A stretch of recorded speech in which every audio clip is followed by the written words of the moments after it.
Olá, meus queridos. Vamos continuar então nessa segunda parte do vídeo a tratar sobre a filosofia do Marx, né? A gente falou um pouco aí sobre a biografia do Marx, principais obras, teorias, né? O que de fato a gente tem como principal produto teórico do Marx, que é a reflexão acerca da categoria trabalho e tudo que envolve ele, né? A gente vislumbrou que a sociedade que o Marx analisa uma sociedade europeia do século XIX, né, em pleno desenvolvimento do industrialismo, né, aonde o trabalho é a principal característica dessa sociedade, a exploração do trabalho e tudo que dele decorre. Pois bem, dito isso, dito que também a filosofia do Marx tem como objetivo a mudança do mundo, a mudança da praxis, como ele fala, vamos tratar sobre o materialismo histórico dialético dele, né? Tentar dar uma pequena pincelada para a gente entender essa complexidade que envolve essa metodologia que é o materialismo histórico dialético do Marx, né? Que, obviamente, vocês não precisam entender tudo, mas por ser um ponto importante da filosofia do Marx, é importante a gente saber, pelo menos, em que sentido ele trata o materialismo histórico dialético. Pois bem, pessoal, a primeira coisa que vocês têm que saber sobre o materialismo histórico dialético é a influência do Hegel sobre o pensamento Marx, né? A gente falou que o Hegel, e aí a gente tratou sobre Hegel no último vídeo, ele desenvolve análise do mundo através da dialética, né? O que significa isso? Vamos lá lembrar que a realidade para Hegel é o choque das contradições, né? E ele coloca esse choque das contradições com aquela equaçãozinha que a gente colocou, né? Que ele vê uma tese, que é o momento de normalidade, mais uma antitese, que é o momento de contradição, que vai gerar a síntese, né? A realidade presente. O Marx vai partir deste mesmo aspecto, né? Dessa dialética, de observar que a realidade ela é construída com choque de contradição, onde há uma tese, uma antitese e uma síntese, e esse movimento é cíclico, né? Essa síntese, posteriormente, ela se transforma numa tese, que soma-se uma antitese e se desenvolve uma nova síntese. O que vai diferenciar aqui o Hegel do Marx na dialética, e aí essa dialética do Hegel vai se transformar para o Marx em materialismo histórico dialético, é o ponto de partida das criações das coisas, né? Esse é um ponto importante. O Hegel acredita que o mundo, aí o mundo material, as coisas de modo geral, né? Elas são criadas a partir da consciência. As ideias, elas criam a realidade, o modo de viver, o mundo material, as coisas. Então o mundo parte das ideias para a criação. O Marx é o inverso, né? O Marx ele pensa o seguinte, que o modo de viver, ou seja, as coisas, elas transformam e criam nossas ideias, nossa consciência. Então, o que vai diferenciar essa percepção do Hegel, primordialmente do Marx, é o ponto de partida. O ponto de partida para o Hegel é das ideias ou da consciência para o mundo material, para as coisas. Esse é o caminho do Hegel. E o caminho do Marx na criação da realidade é o modo de viver, né? Ele vai criar consciência. Então, essa vai ser a primeira diferença, e talvez a diferença determinante no modo de como ver a realidade entre esses dois pensadores. O Marx também vai observar que a história ela tem um papel importante na criação da realidade, assim como o Hegel, obviamente, né? Ele vai considerar essa história, ele vai dizer que a história é determinista e aí há uma evolução, uma progressão. O Hegel também vê essa progressão e aí o Hegel, lá na última aula a gente viu, que ele vê que o pensamento na história ele tende a evoluir, a racionalidade tende a evoluir e aí o espírito com isso também evolui. O Marx também segue esse sentido. E aí, assim como o Hegel, Marx vê que a realidade é um processo dialético, né, de lutas de contrário. O que vai diferenciar primordialmente é que O Marx vai ver que as coisas partem do mundo material para as ideias e o Hegel o contrário, do mundo das ideias para o mundo material. Mas aí vai se seguir esse mesmo aspecto, né? Onde a gente vai ter uma tese, uma antitese e uma síntese. É assim que a história vai funcionar, tanto para Marx como para Hegel. Todavia, o segundo ponto que vai diferenciar aqui o Hegel do Marx, né, é que essa história vai ser impulsionada, o motor dela, né, vai lá para o Hegel vai ser essencialmente a contradição, uma contradição, né? E aí vai ser esse motor de impulso da história. Para o Marx aqui é essencialmente o que? A luta de classe.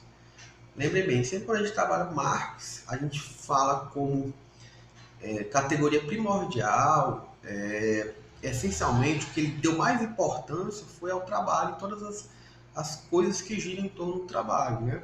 A exploração do trabalho, a dignidade do trabalho, o lucro gerado desse trabalho, né?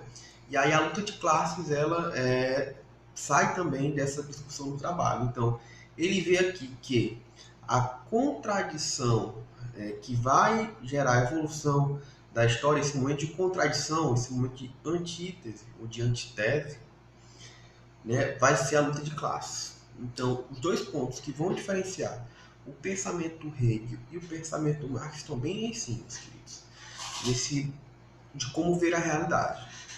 Vamos lá, para fixar. O Hegel ele vai partir do seguinte ponto, da criação da realidade. O mundo, a realidade, ela parte da consciência ou do mundo das ideias para o mundo material. O Marx parte do contrário, do mundo material para o mundo das ideias, né? E aí, para o Hegel, o motor da história, né, vai ser essas contradições, esses momentos de contradições. Ele não especifica bem, de fato, o que seja uma contradição, né? O Marx, o motor da história vai ser uma contradição, e essa contradição vai ser especificamente a luta de classes, né? Por ele trabalhar essa classe trabalho, né? Obviamente, trabalhar isso porque é a realidade que ele vive. E aí, para o Hegel, a história, né, ela vai mudar com a expansão da consciência humana, com o espírito, e a história para o Marx só vai mudar com a luta de classes, ou seja, com a revolução. Daí porque a filosofia dele busca mudar o mundo. Por quê? Porque ele busca, através da sua filosofia, como eu posso dizer, influenciar as pessoas ou despertar nas pessoas a condição que ela vive no mundo capitalista de ser explorado, né? Aonde você trabalha, por exemplo, você trabalha fabricando um tênis da Nike, né? Numa fábrica ou vendendo um tênis da Nike. Muitas das vezes você trabalha tanto vendendo aquele tênis da Nike, mas você não tem a capacidade econômica de comprar o próprio tênis que você vende, né? E aí o Marx vê isso como um momento de contradição nesse contexto do trabalho. E aí ele vai criticar isso. E aí ele critica isso e fala, olha, para as coisas mudarem e mudar esse sistema econômico que está aí, que é o capitalismo, a única saída é a revolução, né? Então ele só vislumbra a mudança do mundo com a luta de classes, né? Enquanto Hegel só vislumbra a mudança do mundo com a expansão da consciência ou a expansão do espírito. Então há essencialmente essas diferenças, meus queridos. E aí, pessoal, um outro ponto que a gente trabalha na filosofia de Marx, e é importante destacar, é quando a gente fala sobre a formação de classes, né? O Marx aqui ele vai concordar com outro teórico chamado Adam Smith, que as classes elas vão surgir, as classes sociais, as diversas classes sociais, elas vão surgir de um instituto que é a família, né? Que é a primeira classe social, o primeiro instituto social que o ser humano vai viver em comunidade, obviamente, né? Ele nasce no seio familiar, se desenvolve ali e aprende com aquela família. Só que o Marx ele vai dizer que as classes sociais vão começar a surgir quando surge a barganha, né? Os primeiros tipos de comércio, as trocas, né? A barganha são as trocas. E aí, com essas barganhas, as pessoas que viviam em famílias passam a se especializarem em grupos de trocas também, né? Hoje, esses grupos de trocas, esses grupos de comércio, os grupos de trabalho. A exemplo de os professores se juntam, são uma classe de trabalhadores. Os administradores são outra classe de trabalhadores.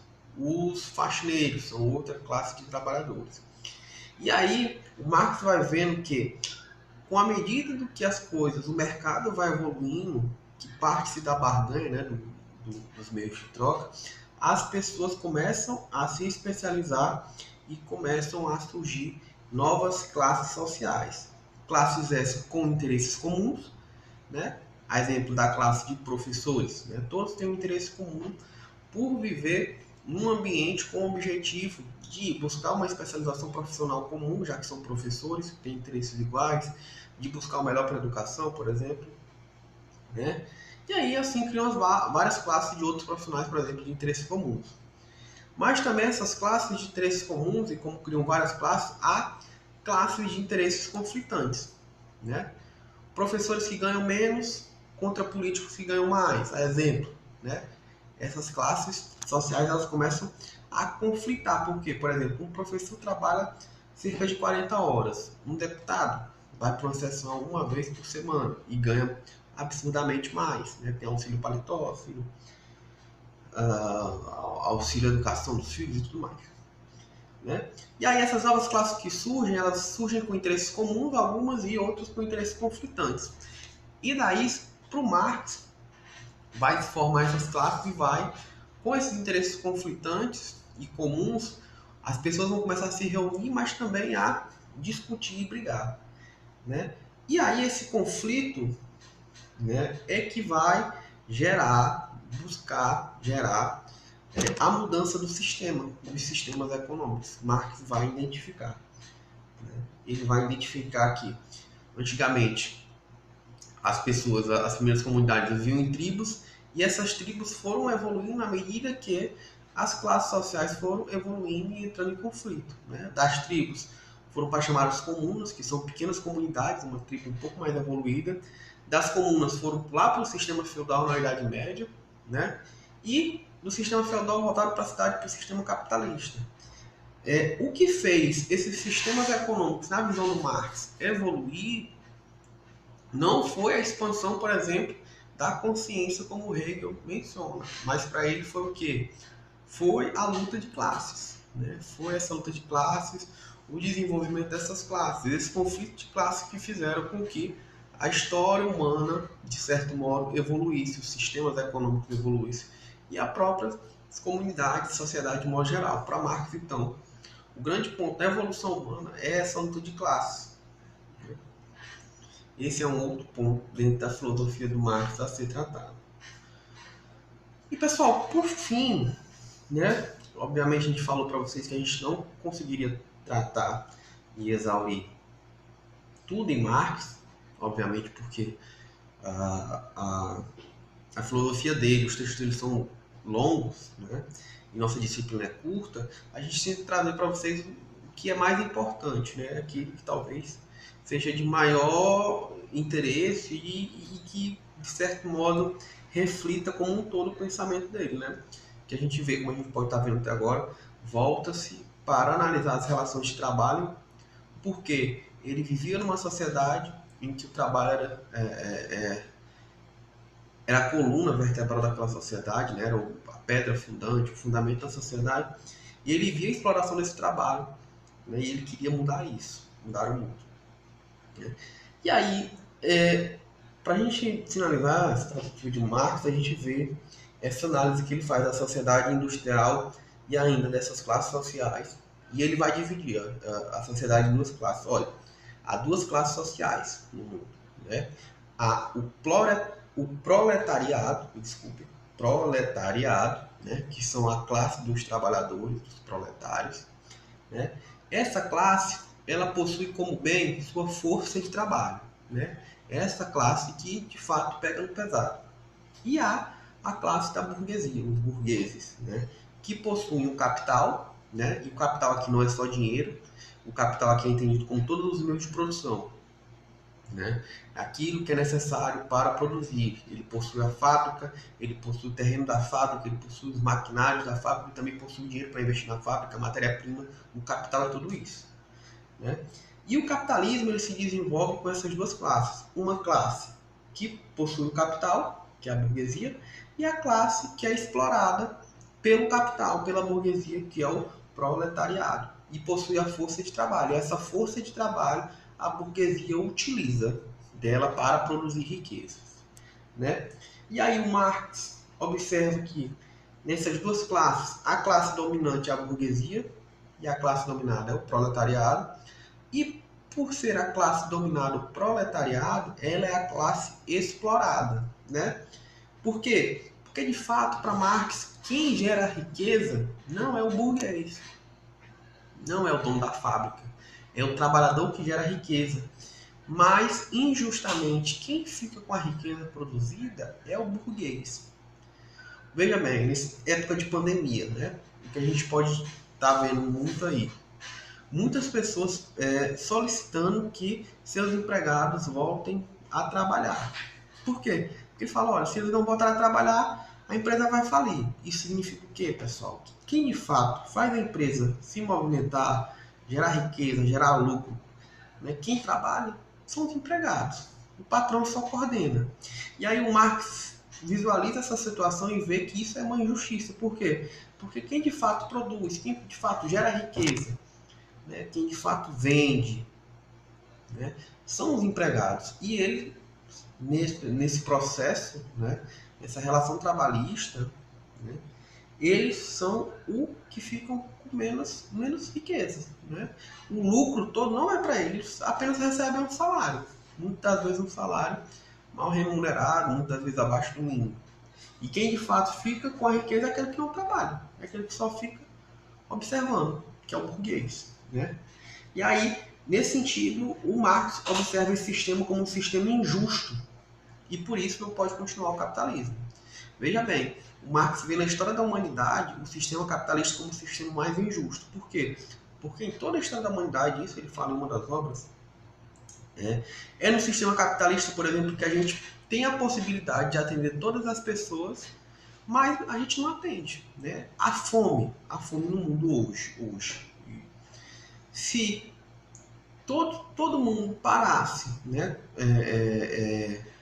para atender a necessidade de todos, se conseguiria, pessoal, né? Porque o sistema capitalista ele tem a mão de obra necessária, o maquinário necessário para produzir alimento para todos.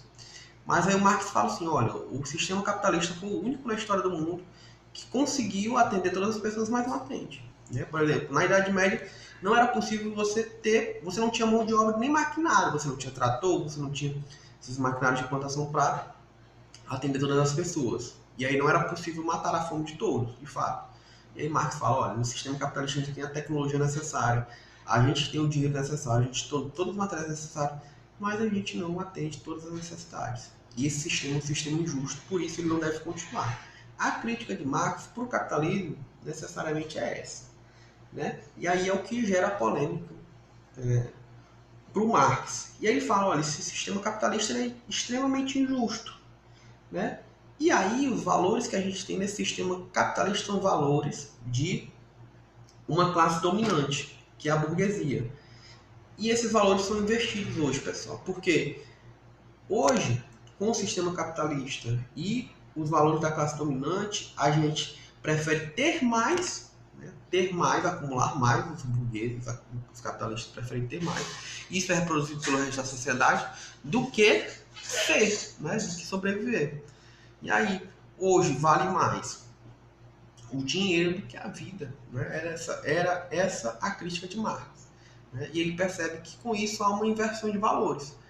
Os bens materiais costumam ter mais valor do que a própria vida humana, né? E aí o Marx ele percebe que o sistema capitalista é injusto e ele faz essa análise, essa crítica.